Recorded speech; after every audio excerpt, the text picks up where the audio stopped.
अस्सलाम वालेकुम, welcome back to my new blog. कैसे हैं आप सब? उम्मीद है आप सब खैरियत से होंगे और अच्छे से रोज़ा गुजार रहे होंगे।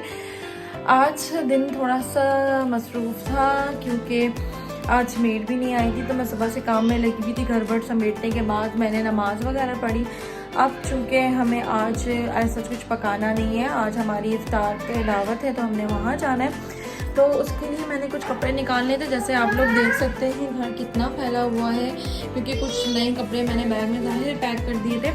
तो अब वो कपड़े मैं निकालूंगी अपने और बच्चों के, और डिसाइड करूंगी कि मुझे क्या पहन के जाना है। बच्चे पीछे क्या कर रहे हैं ये भी देखना है, अंदर जाके कमरे में क्या कर रहे हैं बच्चे। तो कर रहे माशाल्लाह। अरे वाह भैया, आहिल क्या पढ़ रहे हो आप? आहिल क्या पढ़ रहे हो आप? ई बनाए, ई बना के दिखाएं, ई बना के दिखाएं। ई, वाह। और यहाँ मायर से पारा पढ़ते हुए और तेजी से कुरान शरीफ खत्म करते हुए ये मुझसे जीतना चाहता है। मायर ने मुझे बोला है कि मैं कराची जाने से पहले अपना कुरान पाक ख़त्म करूँगा ताकि वहाँ जाके मैं अच्छे से खेल सकूँ। नाइल क्या कर रहा है? ओ माशाल्लाह माशाल्लाह, इतना प्यारा प्यारा काम कर रहा है नाइल, माशाल्लाह। पता नहीं क्या हो गया, मैंने गलती से करा।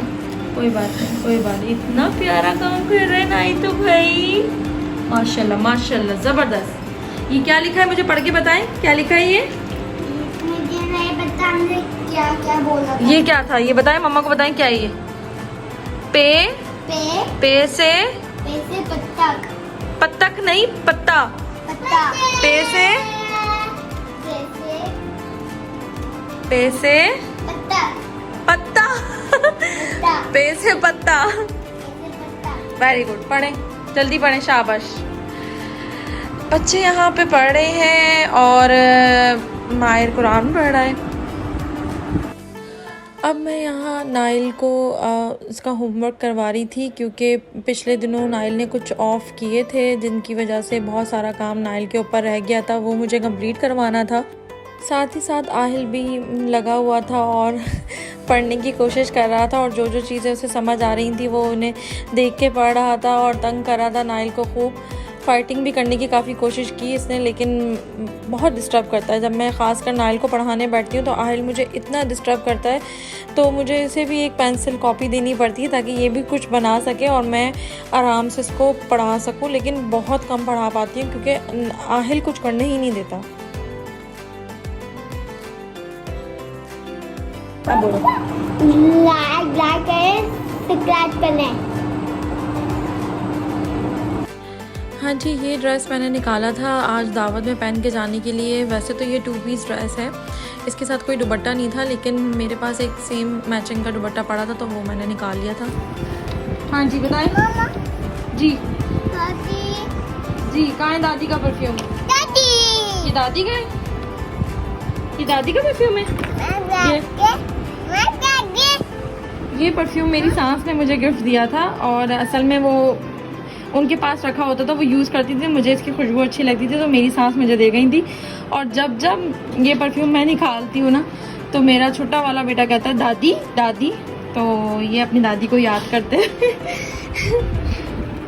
5 बज चुके थे और मुझे रेडी होना था, क्योंकि मुझे ये डर था कि कहीं देर ना हो जाए, और हमें जाना भी दूर था जहाँ से अभी तक आई नहीं थे, क्योंकि गाड़ी का बहुत ज़्यादा काम निकल गया था। कह के तो मुझे 1 घंटे का गए थे, लेकिन सुबह के गए हुए थे और अभी तक आई नहीं थे। और मुझे बच्चों को भी तैयार करना था, साथ साथ दोनों बच्चों को खाना भी खिलाना था, क्योंकि कहीं जाके बच्चे कुछ खाते तो है नहीं।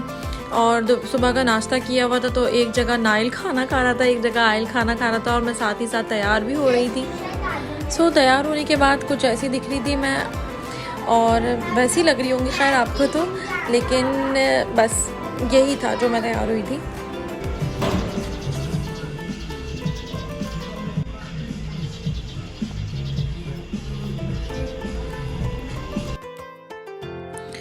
फिर फिर जहाज़िब ने मुझे कहा कि आप मिठाई या केक जो लेना है वो लेकर आ जाए।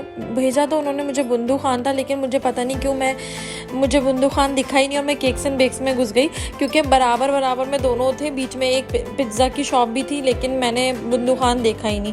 और जब यहाँ इतनी देर जब टाइम लगाया ना, क्योंकि मुझे ही नहीं पता इन लोगों को इतना टाइम क्यों लग रहा था। और ऐसा जितनी ख़ास इनके पास मिठाइयाँ भी नहीं थी, कुछ चंद बस यही थी जो दिख रही है, बाकी केक्स की वैरायटी थी। तो जहाज़िब जब काफ़ी देर हो गई, मैं काउंटर पर खड़ी हुई थी, तो इन्होंने कहा कि इतनी देर क्यों लग रही है। तो इन्होंने कहा बुंदू खान से लेनी थी, यहाँ क्यों आ गई, मुझे पता नहीं था। खैर फिर हम निकल गए थे। हमने रिंग रोड वाला रास्ता लिया था और गाड़ी बहुत गंदी हो रही थी, क्योंकि अभी गाड़ी की सर्विस होनी बाकी थी, एसी पे काम होना बाकी था। चूँकि देर हो रही थी तो जहाँ सब गाड़ी ऐसी ही लेकर आ गए थे, तो हमें शीशे उतार के जाना पड़ा। मतलब एसी नहीं चलाया था, क्योंकि एसी बनने गया हुआ था गाड़ी का।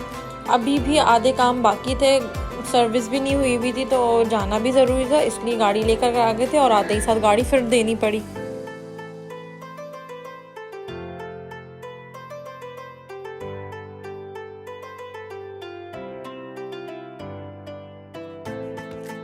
सही टाइम पे हम पहुंच गए थे। इफ़्तार का वक्त हो गया था और ये हमने इफ़्तार की, बहुत मज़े की। फ्रूट चाट थी, बाकी सब चीज़ें भी मज़े की थी और डिनर भी था। डिनर में बिरयानी और सिंगापुरियन राइस थे, जिसकी मैं शायद वीडियो बनाना भूल गई थी, क्योंकि बच्चे बहुत तंग कर रहे थे। सर मेरा इतना दर्द कर रहा था, बहुत डाउन तबीयत थी और आते वक्त भी मतलब इतना सर भारी था, इतनी मुझे नींद आ रही थी।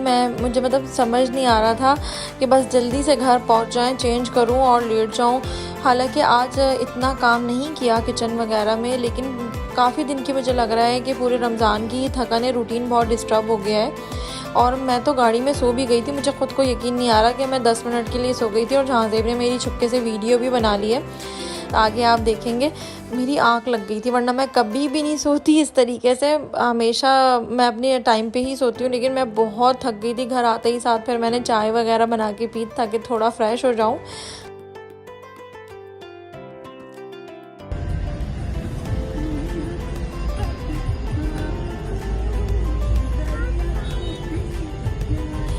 अब घर आके फिर मैंने थोड़ा सा आराम करके मैंने खाना चढ़ाया। कीमा आलू बनाने का इरादा किया था, तो उसकी तैयारी करी थी। साथ साथ मैंने चाय बनने रख दी थी, क्योंकि तवानाई के लिए चाय ज़रूरी है।